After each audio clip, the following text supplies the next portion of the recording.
Hello, and welcome back to the DaveTech YouTube channel. In today's quick tutorial, I'll show you how to turn on or turn off voice control Google TV. Before we continue, a quick reminder. If you're using a smart TV, Fire Stick, or Android TV device, I highly recommend using a VPN. A VPN helps protect your privacy, secure your connection, and keep your personal data safe while browsing or streaming. I personally recommend NordVPN. It's fast, reliable, and works smoothly with TV devices. I've put a special link in the description. If you want to check it out, do so right now.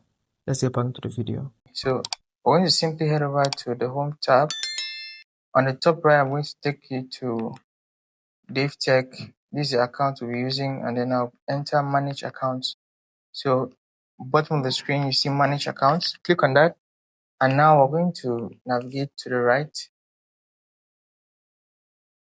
So, make sure you're on the account of choice.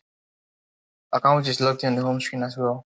So here you have under the option voice assistance, click on voice control to turn it off, or rather click on it again to turn it on, depending on what you want. So that's it for this quick tutorial. If you found it insightful, hit that like button, subscribe to the channel, and I'll see you in the next video.